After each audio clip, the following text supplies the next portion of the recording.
In what political analysts are calling one of the most explosive developments in recent South African history, President Cyril Ramaphosa has reportedly been left reeling following the sudden issuance of arrest warrants linked to the controversial Naledi pardon case. The warrants, targeting several senior figures within the African National Congress, ANC, have sent shockwaves throughout the ruling party, igniting panic, speculation, and intense political maneuvering behind closed doors. The Naledi pardon, long a subject of heated debate and public scrutiny, has suddenly escalated into a full-blown political crisis with the announcement of these arrest warrants. Sources close to the presidency indicate that the warrants implicate individuals widely regarded as some of Ramaphosa's closest allies, raising troubling questions about the depth of corruption, influence, and power struggles within the ANC. The timing of the warrants, coming at a politically sensitive moment, has intensified fears that the ANC could be facing its most destabilizing scandal in decades, threatening to upend its fragile unity and expose internal fractures that have long simmered beneath the surface. Inside the ANC, reports suggest that top officials are convening emergency meetings, with high-level discussions focused on potential damage control, legal strategies, and leadership contingency plans. Whispers of resignations, reshuffles, and internal power realignments are reportedly circulating as leaders scramble to assess both the political and legal ramifications of the warrants. Analysts warn that the situation could trigger a domino effect, implicating additional figures and further destabilizing the party. The ANC has been caught off guard, said one political commentator. This isn't just about individuals facing legal trouble. It's a crisis that strikes at the heart of the party's credibility, cohesion, and governance. How the leadership responds will determine whether the ANC survives this storm or fractures under the pressure. The ANC, which has long struggled to balance reformist ambitions with entrenched patronage networks, now finds itself facing an existential test that could redefine its future and that of South African politics more broadly. The legal implications of the Naledi pardon arrest warrants are vast. Legal experts indicate that court battles are likely to be prolonged and complex, potentially involving multiple jurisdictions, appeals, and high-profile testimonies from key political and legal figures. The case is expected to dominate South African media for months, shaping public discourse and influencing voter sentiment ahead of crucial political events. Public confidence in the ANC, already eroded by years of corruption scandals, is expected to be tested severely. Many citizens have expressed outrage over what they perceive as yet another example of corruption and the misuse of presidential power. The Naledi pardon case, coupled with the arrest warrants, threatens to reinforce public perceptions that the party is grappling with internal decay and ethical failures at the highest levels. Social media platforms have erupted with heated debates, with citizens demanding accountability and transparency while opposition parties seize the opportunity to call for sweeping reforms and even early elections. The presidency has so far remained largely silent, though insiders suggest that President Ramaphosa is personally monitoring the situation with mounting concern. Sources indicate that he is consulting closely with legal advisors, security experts, and senior political strategists as he seeks to navigate this unprecedented political storm.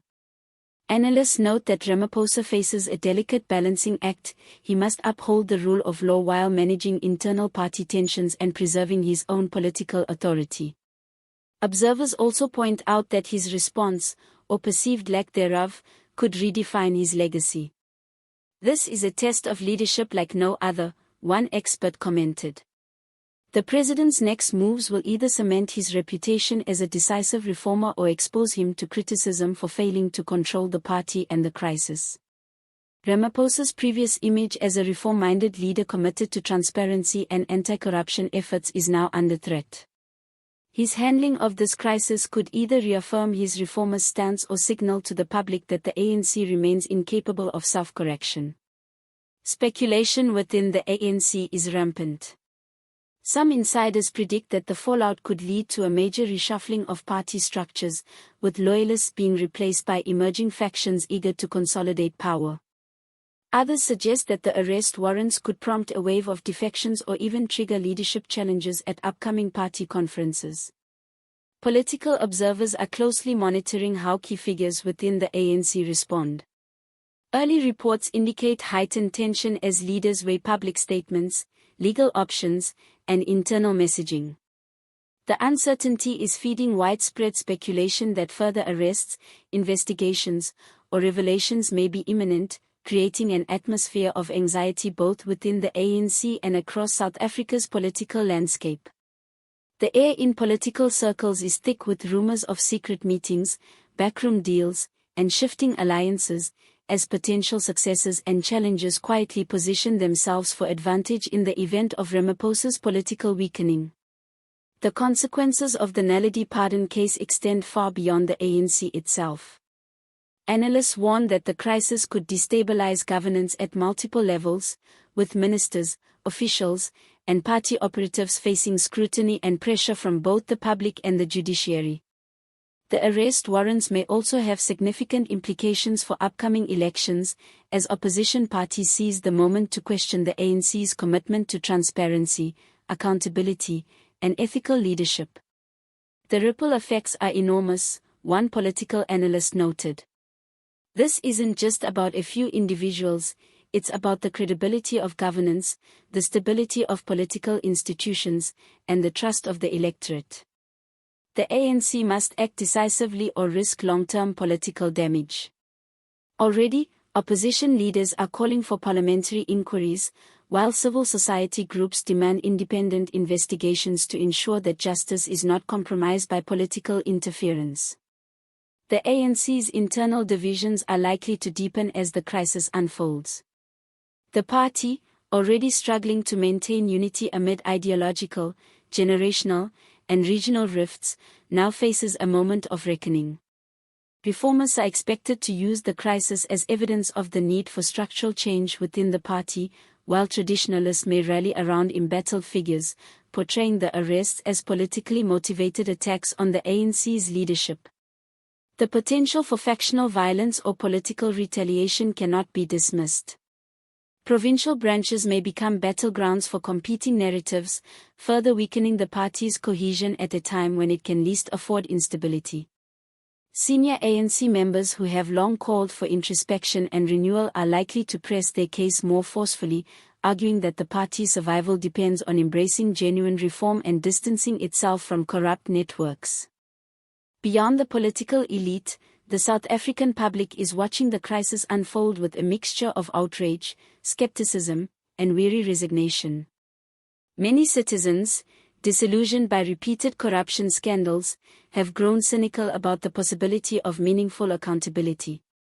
Yet, there is also a growing sense that this case could represent a turning point, an opportunity to confront the culture of impunity that has plagued South African politics for decades. Civil society organizations, activists, and independent media are mobilizing to demand transparency in the handling of the case, while legal scholars debate its broader constitutional implications. The judiciary, too, finds itself under the spotlight, as it must demonstrate independence and integrity in adjudicating cases that could have profound political repercussions. For Ramaphosa, the coming weeks will be crucial. His ability to manage the crisis will not only determine his personal political survival but also the future of the ANC as a governing force. If he acts decisively, distancing himself from implicated figures and reaffirming his commitment to the rule of law, he may yet restore some measure of public confidence. However, if he is perceived as evasive, complicit, or overly protective of his allies, his presidency could rapidly unravel. Already, whispers within the party suggest that potential challengers are assessing their chances, with some speculating that internal leadership contests could emerge sooner than expected.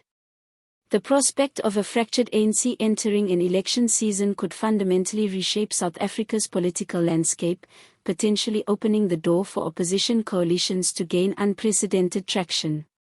As the Naledi pardon case continues to unfold, South Africans are bracing for what could become a landmark moment in the country's democratic history. The coming days are expected to bring further revelations, legal developments, and political maneuvering, with each twist intensifying the uncertainty.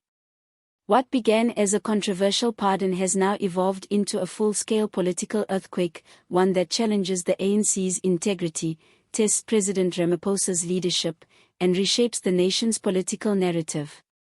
The questions that loom largest are who will be held accountable, who will emerge unscathed, and whether South Africa's institutions are strong enough to withstand the shockwaves of this crisis. With tensions mounting and the future of the ruling party hanging in the balance, the nation waits to see how history will judge this moment as a collapse of credibility or the beginning of long overdue renewal in the corridors of power.